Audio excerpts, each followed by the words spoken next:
esta noche tengo ganas de buscarla. Mira, de borrar lo que ha pasado y perdonarla. Ya no me importa el que dirán, ni de las cosas que hablarán. Toda la gente siempre habla.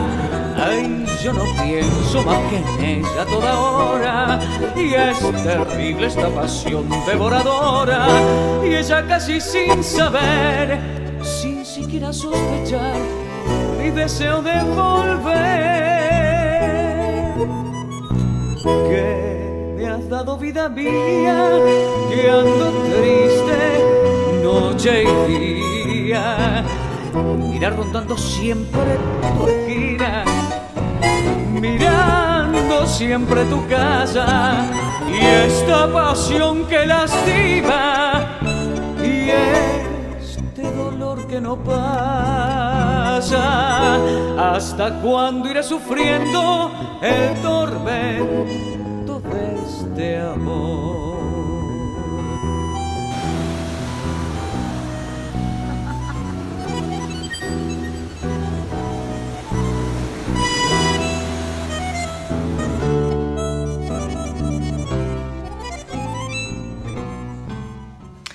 Hola, bienvenido a Uruguay. Hello and welcome to episode 25 of Little Big Knits. This is a podcast about knitting, and my name is Selma, also known as Selma Knits on Ravelry and Instagram. And normally I am coming to you from Ottawa, but today I happen to be in Uruguay. Not just today, but for the last couple of weeks I've been in Uruguay. And so welcome to Uruguay. Bienvenido a Uruguay, as I said in the beginning. So I am podcasting from here. I really wanted to try and make this happen, and I actually managed to get all the people out of this little house for a little while. So let's see if I can pull this off. So why am I in Uruguay? You may know if you've been watching the podcast that my husband is from here. And so we come every once in a while to visit his family. And he came last year with the children to visit his parents because they hadn't been able to come and visit us and they weren't doing so well. But we had already planned for us all to come this year, so here we are. And we're here for 3 weeks. We are actually only a few days away from the time when we'll be returning back to Canada. But I really wanted to try and get an episode from here because I thought it would be neat to show you what I brought to work on, as well as what I brought to wear in terms of knits. And so I hope to show you some footage of Uruguay, or more footage, because in fact in the beginning you heard some typical tango music from the area, and you saw some footage of this area here where we are now. We are not in Montevideo, which is the capital city of Uruguay. We're actually in a place, in an area called Punta del Este. We are staying in a little town adjacent to Punta del Este called Maldonado. But the initial footage was of Punta del Este and a beach that we very much like going to called Tiotom around here. And so yeah, I do hope to share some more footage either throughout or at the end. I haven't quite figured out how I'm going to insert some of the footage of some of the things that we've done and give you a flavor of what Uruguay is like.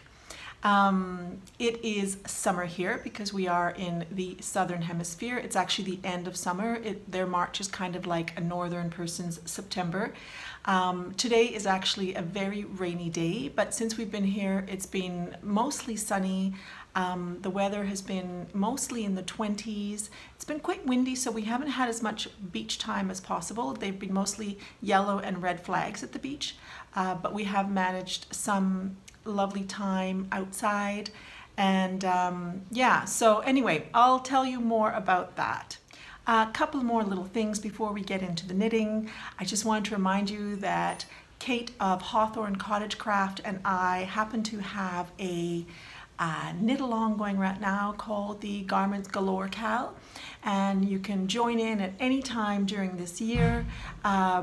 It is going on from as of January 1st of this year until the end of this year, December 31st, and it's all about adult garments. So anything that you are knitting that is a garment, accessories are not accepted.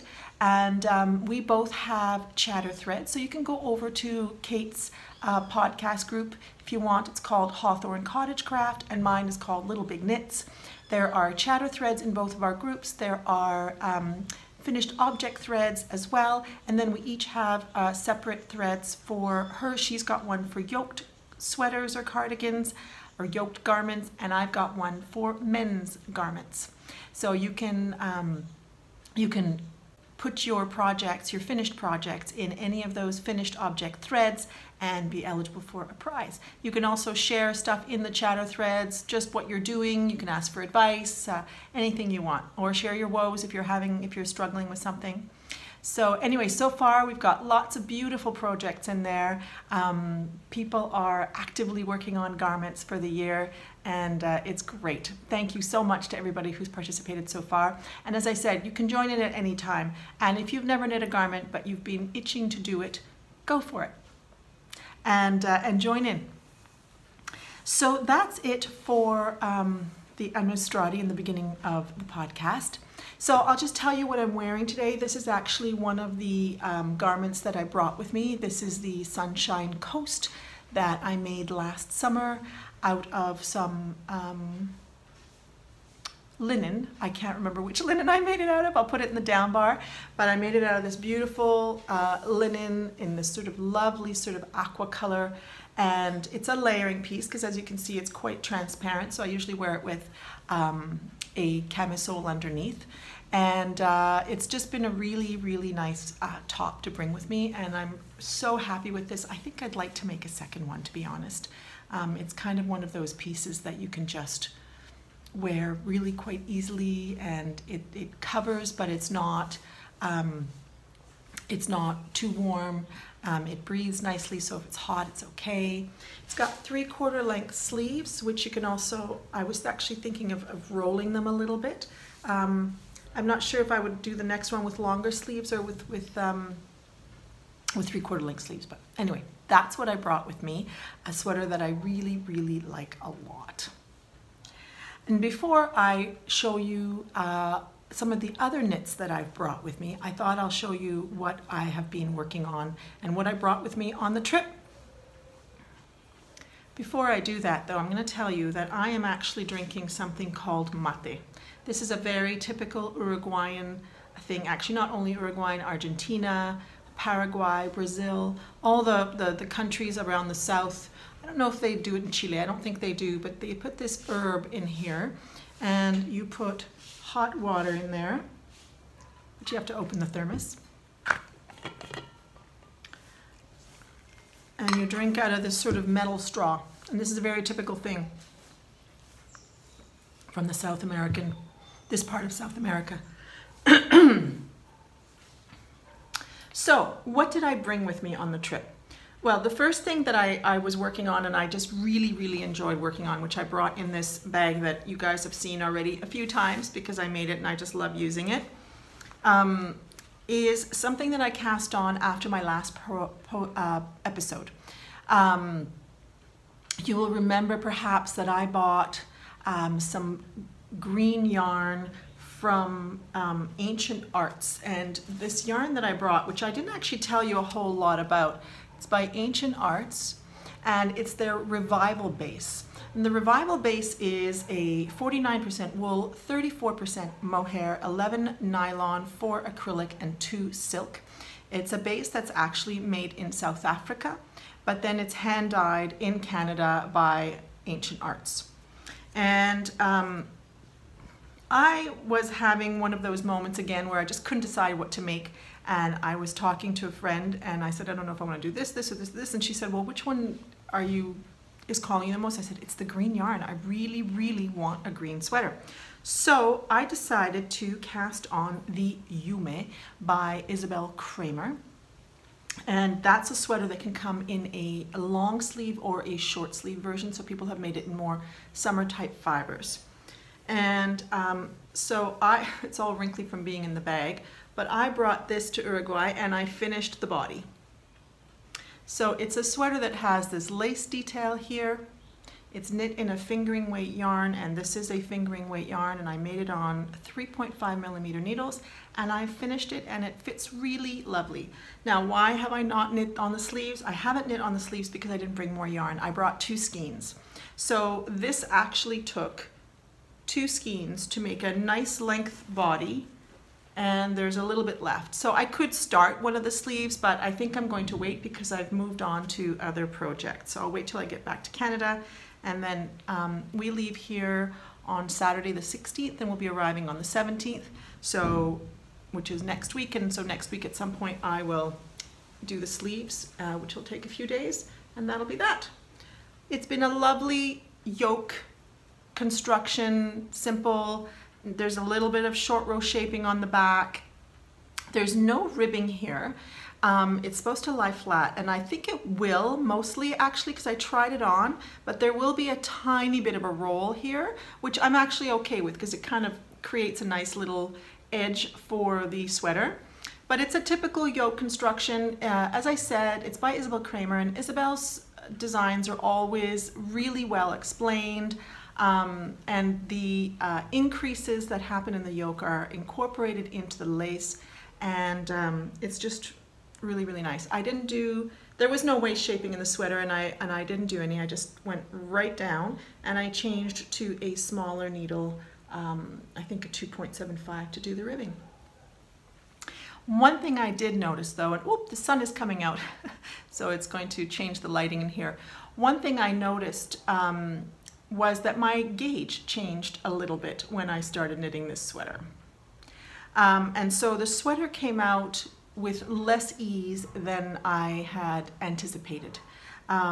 So it's not that it's tight, it's just closer to a 0 ease, or maybe a little bit of positive ease.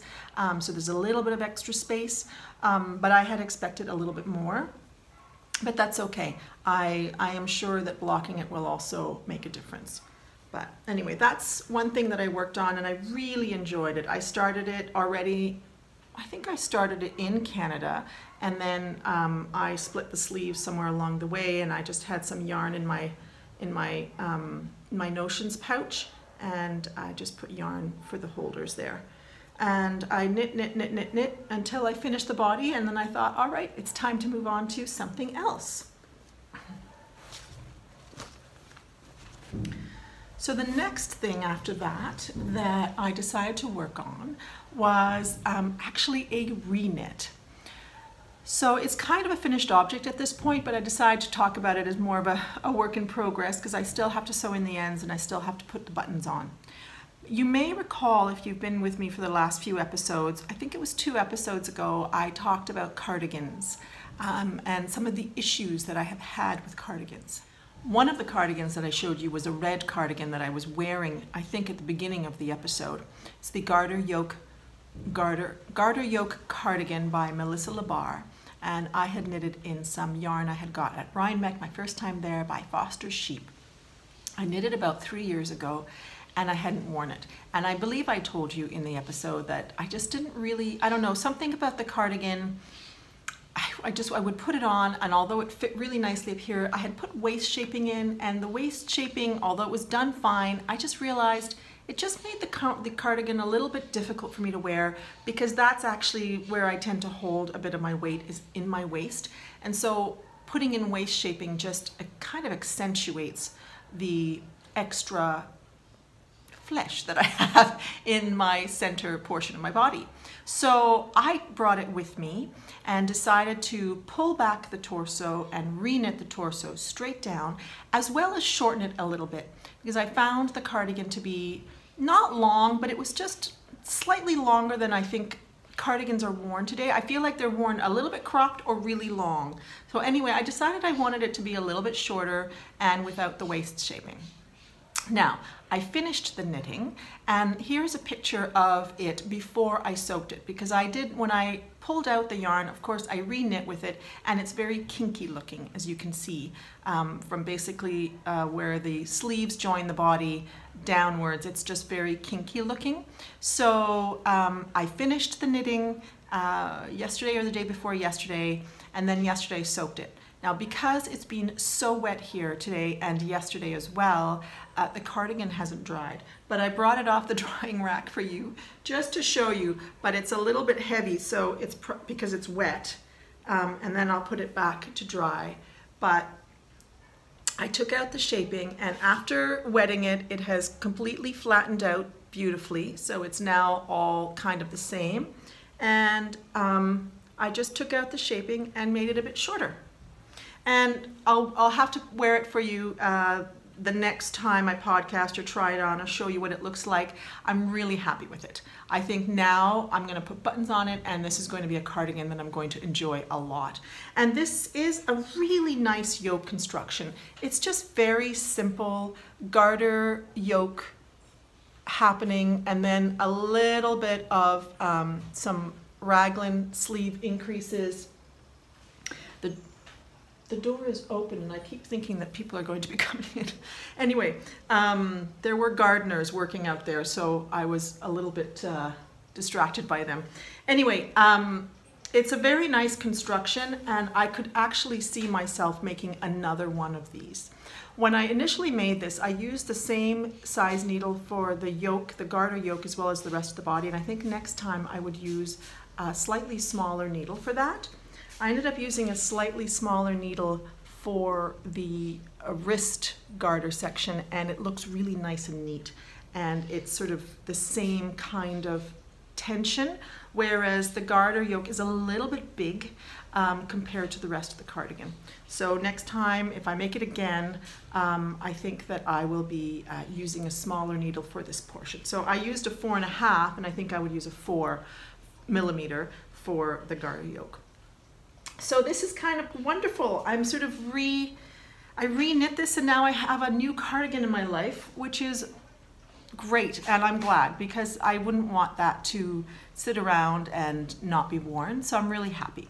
And it also kind of fit into a knit along that's called the Finally Fix It Cal that Marceline Smith of Hey Brown Berry and the Hey Brown Berry podcast, she is hosting. So go and check that out if you're interested. But I thought, I really want to get this done. Bringing it to Uruguay is great because I'll have sort of a limited amount of things I can work on, so I'll have to work on it. I can't put it off anymore, and it fits into that knit along. So yeah, so I'm really, really pleased with that. And that, when I was working on it, was being housed in this bag by Pearadise Isand. Patricia Dioso, who makes these fabulous bags that say things like knitterati or knit, and they're just really, really nice screen printed bags of amazing quality. I just love, love, love her bags. And actually, while I'm thinking about it, in the back pocket, oh, what happened? Something has gotten stuck because I've got threads in there. I was sent a wonderful gift by Marta of Martushka Yarns. The last time she sent me a skein of yarn, I think I showed it to you, a pink yarn, and sent me some that I made a top with. She also sent me a cross stitch that she had gotten from, I think from Covent Gardens in London, and it's this medieval lavender sachet, and I actually started it. I haven't worked on it a whole lot, but the kit came with all the threads and a needle and everything, and I've just started the bottom portion of the design, which is this little quadrant down here. So hopefully I'll continue with that. I started it, I was all excited about it, and then somehow I got sidetracked. I'm kind of thinking that when I go back to Canada, this might be a 10-minute a day type of project where I just do a few stitches every day, and then I'll get it done. I'm really excited to be doing some cross stitching because I want to be able to do other arts, and I have done some cross stitching in the past. In fact, I have a project that I did when I was probably about 11 or 12 that my mother had on her wall for years, and it's now at our house. And it's something that I really, really enjoy. So I'm looking forward to completing this, and this is a nice small project too, so it's totally doable. So thank you so much, Marta, for sending this to me. This was really inspiring, and she knew that I wanted to try different things, and she got me going. So I thought I'll just put that in there. It even came with the lavender. There's a lavender sachet right there that will end up going in there. So sometime, hopefully in the next couple of months, that'll get finished and I will have a lavender sachet for my knits. This bag also has a whole bunch of pins on it that I just really enjoy. This one is from the Maker's Merch, and which is also actually of Marceline Smith, along with another woman, sorry I can't remember, Celtic Cast On, that they have. This Nice and Knit, the yarn that I got at Bogue Knitting Live, they sent this to me when they sent me the mohair, which I can't show you because it's back in Canada, to go with the worsted yarn that I had bought. And I showed you guys last time, and they sent me that pin, and then I got a couple of emoji pins as well, and a llama. So they're on this bag. So what else? So we have this crocheted bunny that my friend Dana in Germany made for us and sent us a couple of years ago now. And her name is, or his, we can't quite decide. This is BB Bunny. And BB Bunny has been on many trips actually. She came to Italy, and you've been all over the place, haven't you, BB? So I decided that while I'm crocheting my big crochet blanket that I showed you last time and the time before, I thought whenever there are big enough little extras from the minis that I've used, I'm going to make a little blanket for BB using those squares. And so I have been working on this little mini blanket. I'm only going to do, there are two, I'm on the third row, I'm going to do a fourth row, and then I'm going to do a border on it, and that'll be it, and it'll be a little blankie for, oops, you want to go this way, a little blankie for BB.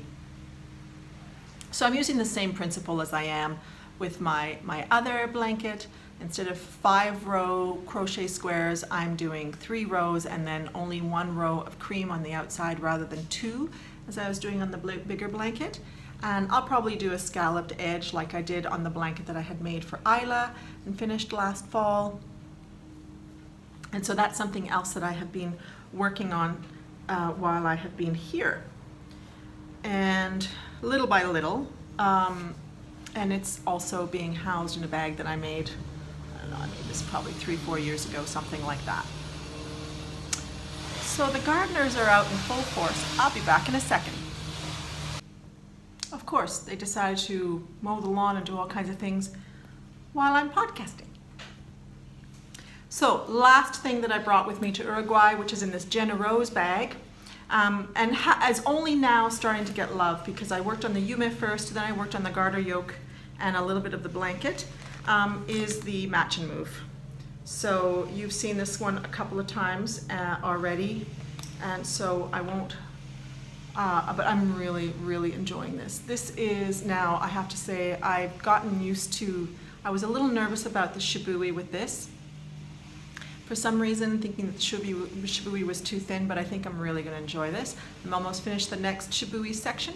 This is the Match and Move by Martina BEHM, and I'm using a yarn that was just some unidentified yarn that I dyed with the shibui Silk Cloud, and I am concerned that I'm going to be finished with the yarn that I had dyed, which is this stunning sort of steely gray blue. So looking for another yarn, I'm thinking that I'm going to be adding a purple to this. So there'll be 1 or 2 stripes in the purple. I had wanted the whole thing to be grays, but I just don't think I'm going to have enough yarn. So there'll probably be 1 or 2 stripes that'll be in this purple that'll go with that. It's looking really bright there. It's not that bright in real life. Somehow the purple is, can I get it?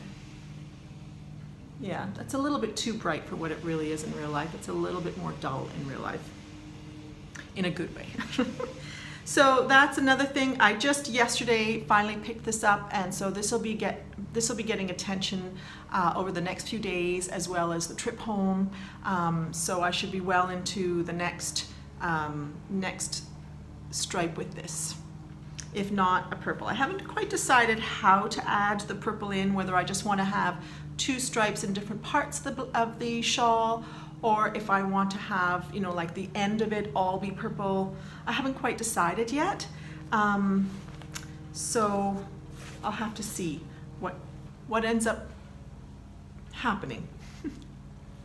So that's everything that I have been working on and everything that I brought. I didn't bring anything else with me to Uruguay. It would be kind of nice to finish the blanket for BB. So we'll see if I maybe give that some more attention. I thought it'd be kind of nice to have a little blanket maybe for Easter or something like that. So we'll see what I end up doing. But yeah, that is what I've been working on. So I thought I would also show you a little bit of the knits that I actually brought. What did I bring with me to wear here? Obviously, you know, you can't bring everything because you are traveling and you've got a limited amount of space.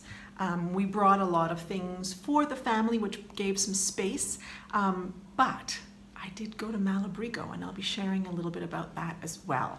And I did end up buying quite a bit of yarn, mostly for other people, but I did buy some for myself as well. So that's going to take up space. So anyway, when you travel, you always have a limited amount of space. I wanted to bring a shawl. When we left Canada, it wasn't terribly cold, and we decided not to wear our winter coats. So we just wore layers of things that we could also wear here, like hoodies and cardigans and things like that. And we took a taxi to the airport, so we weren't really outside a lot. We did have a little bit of a scare because we were very delayed in Ottawa and missed our flight to Santiago de Chile. Usually we go Ottawa, Toronto, Toronto, Santiago de Chile, and Santiago to Montevideo. And we thought, oh dear, if we end up having to stay overnight in Toronto, like, then we're really in big trouble because we don't have anything to wear outside. It turned out that they were able to put us on a later flight the same evening to Sao Paulo in Brazil, and from Sao Paulo we flew to Montevideo, and we actually ended up getting here an hour and a half earlier. But I definitely wanted to have a shawl for the trip because I often find it chilly on planes, which was not actually the case this time, but I wanted to have a shawl as well for here for cool nights. So I brought the Good Vibes shawl by Nadia Crétin Le Chêne, or is it Le Chêne Crétin? I'll put it down there, but I'm pretty sure it's Crétin Le Chêne. Anyway, this is the Good Vibes shawl, which you may recall I made last summer, perhaps, in beautiful, beautiful yarn. This is, the yellow is, which I thought was really summery and a lovely thing to bring here, is Fine Fish Yarns in her singles base in the butternut squash. And then the cream color, the speckled cream color, is by Hedgerow Yarns, and it's her Merino 500. It's a 100% merino, and it was a one-of-a-kind colorway.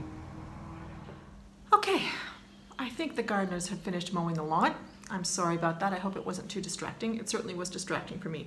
So I was telling you about this shawl. So I brought the Good Vibes shawl.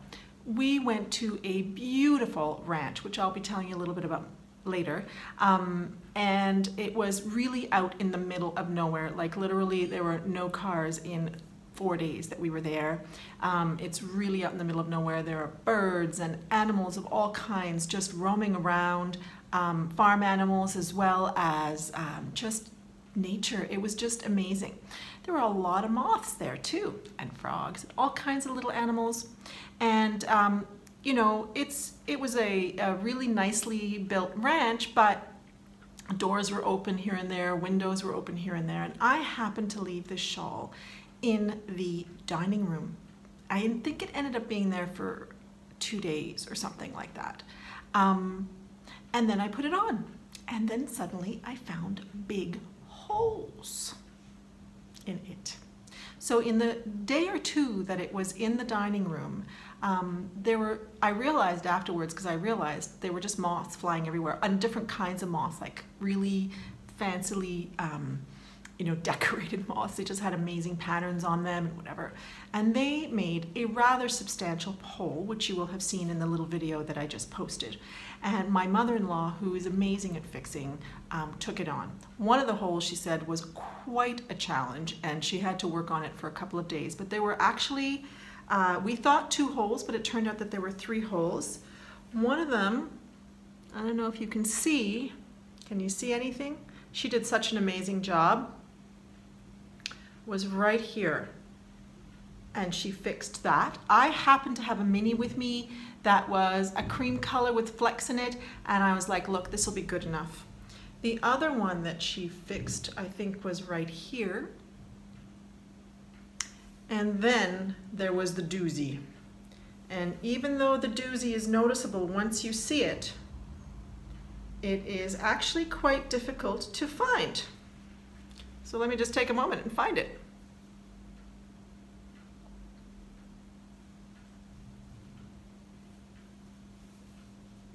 Can you see it?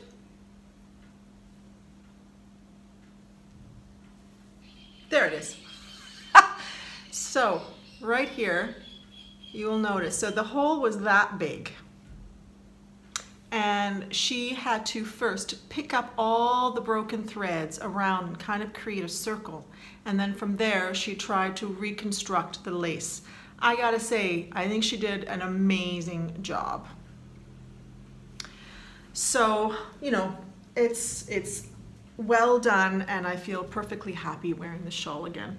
So, but that was quite amazing. So lesson learned, in a country like this, don't leave your knits out. Especially, they only ate the white, the cream colored yarn.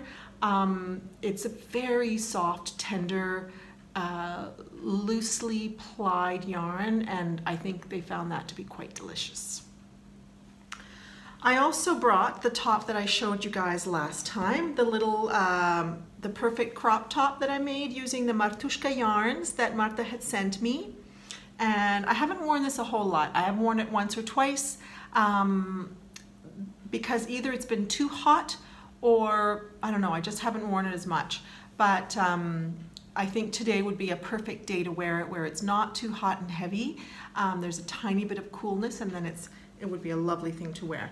The 2 things that I've worn the most have been this top that I've shown you in the past, that was kind of an improvised V-neck top that I made, and I talked to you guys about that last summer.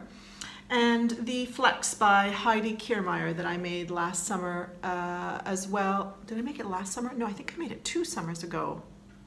My goodness, time just flies. And I'm definitely going to be making a second one of these. I just love this top. It's like the perfect t-shirt. And this is probably the thing I've worn the most here. This I made out of a weird yarn that had silk and viscose in it. But it's just been really great. It's just really like a perfect t-shirt. And then the other one that I've worn the most is this white one here. So that's what I brought to Uruguay with me. So that's kind of all the knitting content.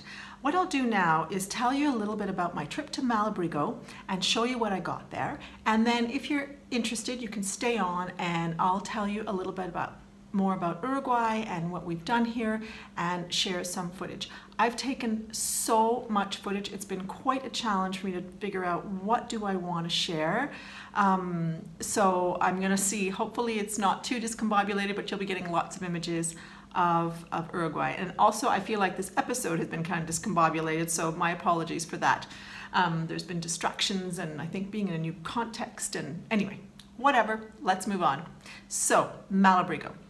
I contacted a woman whose name is Veronica, who is from here. Her name is Veriton online, and she, I knew of her because I used to watch her podcast. She has a podcast that she does with Joji Locatelli called Las Knitting Amigas. They haven't been podcasting a lot. I think the last one was a few months ago. But I knew Veronica from that, so I contacted her before I came saying, I'm coming, do you think we could get together? Do you think we could go to Malabrigo together? So we did get together along with another woman whose name is Flavie, who is Fic Knits online, and the three of us went to Malabrigo. So we got to Malabrigo and we got a tour of the facilities, so I'll be inserting some footage about that. And as you can see, it is, you know, it's a very industrial type building. They had a fire there many years ago, so the stairwell is kind of dark and there's a lot of black. The building itself, I think, used to be a some sort of a cooler system, so where they would have kept meats and things like that. There might have been other things in there as well. And Malabrigo's on the 4th floor. And so they very kindly gave us a tour. I couldn't take video of everything, but here are some of the images from Malabrigo of people working there and the dyeing facilities. And there's also the drying rooms, one which was empty, but another one which had some of their wonderful dyed fleeces there. And then there are people who are putting the labels on and skeening up the yarn. So there's just, it's just, I've been there many times, I think, well, many times. I think this is my 4th trip there over the years that I've been coming to Uruguay. And I have seen some of the process before, but it was nice to see it again. So then we just had a great time going through the yarns. So after the tour, they let you buy some yarn, and you can either buy entire bags that they would be selling and sending to distributors. So, you know, there might be, I can't believe it. I'll be back in a moment.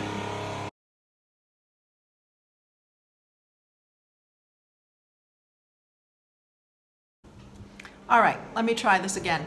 So you may buy bags from distributors, or you can buy from their extras bins. So there might be skeins that didn't dye up quite the way they wanted to, or they might be partial bags because they needed to open up a bag to send some yarn to a designer, for example, or and then, you know, the leftovers from the bag will end up in the extras bin because they can't send them to distributors. They're not full bags. So I ended up going there twice. The first day I went with Veronica and Flavie, and I won't show you anything I got from that time because everything I got were gifts. In fact, I got some yarn for the podcast, and then I got yarn for other knitting friends there. It was clearly the day that the gardeners were here, and nobody told me that. So anyway, I'm really sorry, and I can tell that the sound quality of this podcast won't be quite what I'm used to. But anyway, my apologies for that. Not much I can do about it. So anyway, as I was saying, on the first day I bought mostly things for other people. In fact, I didn't buy anything for myself. However, Antonio, who is the owner of Malabrigo, was there, and we chatted with him, and he was very lovely. And he noticed that I was looking at some of the yarns that they'd had fun with. They were just trying out different things, and one of them was this crazy wild speckled yarn, speckled yarn, and I just really liked it. And so then he just wound it up and said, here, take it. So I left thinking, what will I do with this skein? And I thought it's got so many great colors in it that it would be kind of nice to pair it with something. And then I had remembered that I had seen this orange skein of Malabrigo sock that just I kept looking at it over and over again and walked away, and I thought, I need to go back and buy the orange skein to go with this. Because I thought that is a really fun combination. And then I saw this turquoise and I thought, ooh, that is really fun. And I've got some family members on Alejandro's side who really love bright colors, and I thought this would make a beautiful shawl or scarf for one of them. So I ended up getting these two. But I had also been left thinking about these two skeins which are the Plomo colorway in this absolutely stunning gray. And that's one thing that I've lamented in my stash, is that I often have one skein of things, but then I don't have two skeins to make a larger shawl. So I thought, this is coming home with me. Sorry, I didn't tell you the colors of these two. This is Teal Feather, and this is their Terracotta colorway. And the first day that I went there, I had also seen some of this ochre that I just thought was stunning. I do have a bit of an issue, or a bit of a thing, I should say, for yellow, but there wasn't enough of it. And then while I was digging through the bin, I happened to find 2 more skeins. I hadn't seen the 2 more skeins the day before, so I ended up buying 4, and this is going to become a cardigan for me. Most likely, I think it's called the Garden Dew cardigan that came out recently that I just really like. And so I was really happy to get these 2 yellow skeins. And then the last one that I got was this one, which was called Flavia, which is this kind of gray blue or gray minty color, which also goes really quite beautifully with that. So that is what I ended up getting for myself at Malabrigo. Malabrigo, as you saw, is in an industrial building. It's also in an industrial park that if you ever go to Montevideo, you know, you write them first and they'll most likely be very happy to have you. But I would suggest you go there either in a car or in a taxi. It's not the easiest place to get to, but it's really neat to see their process, and Malabrigo is a wonderful, wonderful place to visit. The people are really nice, and it's just neat to see how they do it. Manos del Uruguay, I have not been able to visit their facilities. It's a little bit of a different kind of company because they make a lot of things, not just yarn. What we see in other parts of the world are just their yarn, but their industry here is very much about knitted garments. So if you come to Uruguay, you'll see Manos del Uruguay shops, and they're selling garments, they're selling weavings of different types, wall hangings, things like that. So they do have one shop in Montevideo which also has yarn. So Veronica and I met up again and ended up going to the shop, and Veronica very kindly gifted these 2 beautiful skeins of their cabrito base, which is a mohair base. It's a mohair nylon base, which now that I'm thinking actually goes beautifully with these, doesn't it? I'm seeing something in the future for these guys. And I just kept eyeing this, and then behind my back, she went and got this. So yeah, and then the other thing that I bought for myself, which was kind of a wild purchase, I think. We went to a shop in Montevideo. I've never actually been to a yarn shop in Montevideo because I didn't really think that there were any, but she took me to one on a street called Colonia called Balitex. And there you can buy abuelita yarns, which were really nice. Their 3-ply was really calling me. I didn't end up buying it. I ended up buying a linen yarn. Very much a similar weight to this one in this crazy pink color. A part of me is kind of like, what were you thinking, Selma? And then part of me is like, ooh, this would make a great second sunshine coast. So it's getting a bit of a glare from there, but it's a really bright salmon pink, I would say. Kind of got a bit of a bubblegum feel to it. Am I gonna wear this? I think I will. It's quite beautiful. But of course, this was the one that was calling me of the different colors that were there. And when I saw that it was linen and so incredibly reasonably priced, I had no choice. I bought enough to make a sunshine coast out of this. So yeah, I mean, of course, when you buy from the extras bin at Malabrigo, the prices are not the same as if you bought in the shops in Canada per se. In fact, they're a fraction of the price. So I did go a little bit crazy. So there you go. That was the purchases that I've made of yarn here in Uruguay. And I don't think I'll be back for another 3 years. So I feel like I will most likely be knitting through that and be ready to go back to Malabrigo when I come back. Maybe 3 years from now or something like that. So that is really all the yarny and knitting content of the podcast. I'm going to move on to telling you a little bit about Uruguay. I'm sure I'm not going to tell you everything about Uruguay, obviously, but I'll give you the highlights and a little bit about what it's like here. So, as I told you before, we are in a place called Maldonado. We're not in Montevideo. That is where my husband grew up, in Montevideo, and they have a house there, and my mother-in-law continues to live there, as well as one of Alejandro's sisters, my sister-in-law. But we didn't spend a whole lot of time there. In fact, when we arrived, we came right away to Maldonado, and I'm staying in a little house that is 3 doors down from my other sister-in-law's house, who lives here with her family. And my in-laws bought this little house just down the street so that there was a little bit more space, and it just happened to come up, and they've had it for the last couple of years, and it's really, really lovely to be here. And so this is near Punta del Este. As I told you at the beginning, most of the footage from the very beginning was from Punta del Este. And one day we ended up going down to the port here in Punta del Este, which is quite beautiful. And you know, everyone's yachts are there, and the fishermen are there. And there was this crazy sea lion. I don't know what you'd call him. He's almost like a stray dog type of thing. He was just enjoying the attention and eating up all the leftover fish that these fishmongers were cleaning up. So they were passing him all the carcasses of the fish, the skeletons and the heads, and he was just sitting there eating them up and enjoying them.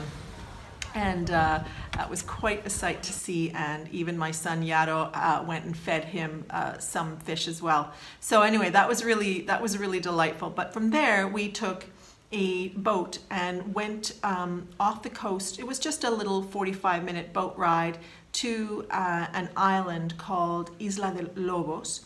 And sea lions here are actually called wolves. Lobo is a wolf, and so they're called lobos de mar, and they're called sea wolves. And there's an island called Wolf Island, which is inhabited by sea lions. And so we just went, and the boat went around. You don't actually get on land, and just to see that. So that was a fun little thing that we did here. We did spend some time as well in Montevideo at the house, because this would be normally winemaking season, and Alejandro's family has a tradition of making wine. They've been making wine for many, many years. Alejandro's grandfather would buy grapes and make wine, and Alejandro learned the process with him and took it on when his grandfather passed away. And then when Alejandro moved to Canada, Alejandro's father kept the tradition going. Alejandro's father, as you know, if you've been up with me for a while, passed away last summer. And so since we happened to be here at winemaking season, Alejandro said that he would make wine. And the wine is made with some grapes of the house. They don't have a vineyard by any means. They have some vines in the backyard, and then they also buy some grapes to continue to make more with. And they ended up making, I think, about 200 liters of wine during the few days that, well, we were there for one day and then went back to press the wine. So it's a multi-step process, and now the wine is in big bottles. I'm not actually sure what you would call them in English. They're not vats, they're like big bottles, and the wine will be in there for the next few months until it's actually bottled, when it's ready and can be drunk. So it's being fermented, and that is the wine that the family tends to drink. It doesn't taste like commercial wine. It's a little bit different, and it really depends. Every batch can be quite different, and some are drier, some are a little sweeter, and so it really depends. So that's what we really did in Montevideo. Of course, I had my side trip to Malabrigo during that time. While he was making wine is when I met up with Veronica and Flavie, and the next day as well. The other thing that we've done here is go to a ranch, and that was spectacular. We went to the same ranch 4 years ago. It's called Aguila Blanca, and it's about a 3-hour drive inland. We're on the coast now, and inland is where this ranch is. As I said, kind of in the middle of nowhere. It is amazing. One thing about Uruguay, I have to say, is that there's a lot of birds and butterflies everywhere. Like here, every day I see multiple hummingbirds all the time. There are lots of birds here. I would say this is probably a bird watcher's paradise, because there really are all kinds of birds and all kinds of colors. And there are lots of butterflies. There's a lot of flora, beautiful hibiscus flowers and all kinds of jasmine and night queens, they call them, and there's just color everywhere. It's very lush and green. There's pine trees as well, so it's just beautiful. At the ranch, I remember from 4 years ago that I had seen an armadillo. So we were on a quest. For me, everybody was on armadillo lookout to find some armadillos, and we ended up seeing a couple of those. So I'm going to be leaving you with footage from the ranch of armadillos, of nyandu, which are an ostrich-like bird here, with pictures or images of us horseback riding, and the hummingbirds, and we swam there. They have kind of a lagoon where you can swim, and it's beautiful, and there was horseback riding every day. We did some hiking. Oh, and the other animal we saw is called a carpincho, which is a capybara, I believe, in English, and it's a beaver-like animal. I wasn't able to get any footage of them, but we would see them, and they were just too far for the iPhone to capture them, but just really great. Not really any predators, so you can be quite free to walk around, and but just so much beauty. If you do ever come to Uruguay, I highly recommend going to the Aguila Blanca ranch. It was just great, really relaxing. We were a group of about 11 of Alejandro's family, and we were the only ones there, and so we had the ranch to ourselves. There were a couple of cats that were just delightful. I have to say, I realized when I'm away from home, boy, do I miss having a cat around. Like, there's no cat here, and I really miss cats. So I just loved seeing the little kitty cats at the ranch, and they had dogs, and they had sheep and pigs and chickens and cows. And one day when I didn't go that morning, but Alejandro and the kids went horseback riding with the main rancher. They went and actually sort of helped the guy a little bit, herd some cows that he needed to move from one area to another. And so that was kind of neat. And the one thing I have to say I really appreciate here is that they have land and the animals just roam free. So this is a very meat-centric country, but I'd have to say that the livestock is treated really well. They are allowed to roam. They're brought to great pastures. The horses were just at the ranch walking around, and I'll be adding some footage of that as well. So we'd be eating, and there'd be a horse there eating grass not too far from us. And so I just really appreciate that sort of that lifestyle. And the ranch was just idyllic. So I hope that when we get back here, whenever we do, that we'll be able to go back there. It's run by a young man who used to run it with his brother, but now he runs it on his own because his brother had to leave. And I think his mother's English, so we spoke Spanish to him, but he does speak English. That was a real highlight of this trip, I have to say, is the ranch. The 4 days there were just wonderful. And we did lots of things, so it was really nice. So I think I mean, I could share way more with you, but I think I'll leave it there and leave you with some more footage at the end of some of the things that we did, if I haven't already put it in, and just some images of different things here. And I'll leave that with you. And the next time that I'll see you, I'll be back in Ottawa sometime in the next few weeks and sharing with you hopefully a finished YUME sweater, maybe even a finished match and move. It feels like that's been going on for a really long time. And we'll see what else is on my needles. I did not bring my myrtle sweater, which I was knitting by Kate Davies, the little mohair marshmallow sweater that I called it. But I hope to finish that when I get home. So I'll be on Sleeve Island with the YUME and the myrtle sweater. And I'll see what else I have to share with you next time. So I hope you've enjoyed this slightly discombobulated podcast with not the greatest sound quality, but it's been nice to be able to touch base with you, and I'm really glad that I finally was able to do it from here. I also will share with you next time my thoughts on the Michelle Obama autobiography, which I finished, as well as on the other book that I'm reading at the moment, So You Want to Talk About Race. I'm really enjoying that as well, and I'll tell you a little bit more about it next time. I just don't want this to go on for too long at this point.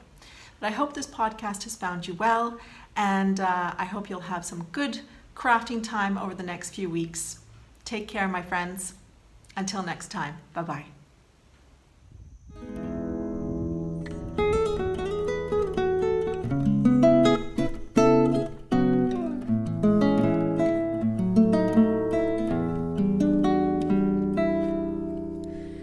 Malena canta el tango como ninguna y en cada verso pone su corazón.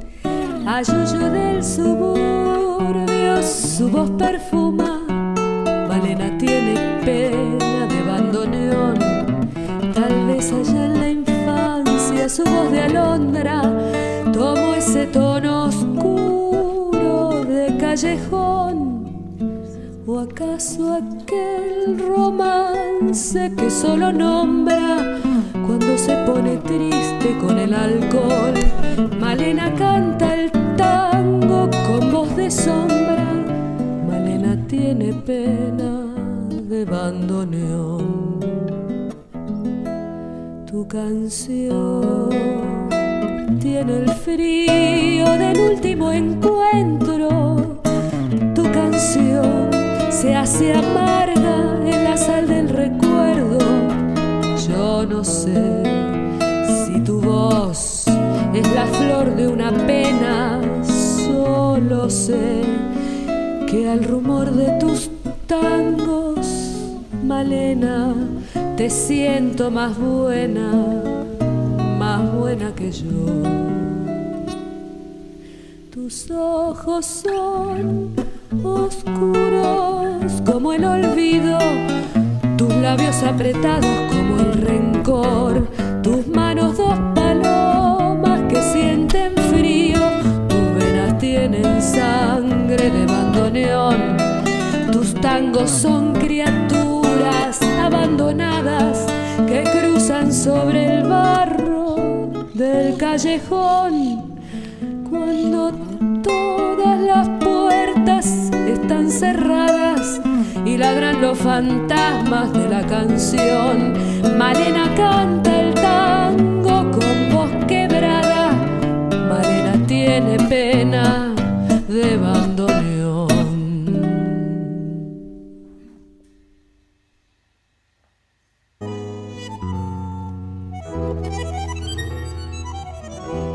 Esta noche tengo ganas de buscarla, mira, de borrar lo que ha pasado y perdonarla. Ya no me importa el que dirán, ni de las cosas que hablarán. Toda la gente siempre habla. Ay, yo no pienso más que en ella toda hora, y es terrible esta pasión devoradora. Y ella casi sin saber, sin siquiera sospechar, mi deseo de volver, que me has dado vida mía, que ando triste noche y día, mira, rondando siempre tu esquina, mirando siempre tu casa, y esta pasión que lastima, y este dolor que no pasa. ¿Hasta cuándo iré sufriendo el tormento de este amor?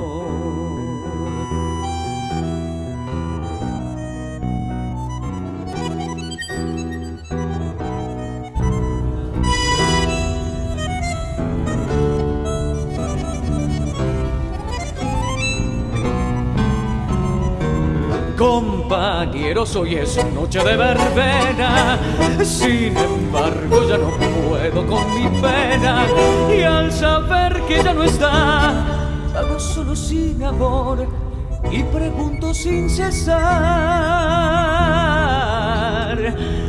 ¿qué me ha estado, vida mía, que ando triste noche y día? Mira, rondando siempre tu esquina, mirando siempre tu casa, y esta pasión que lastima, y este dolor que no pasa. ¿Hasta cuándo iré sufriendo el dolor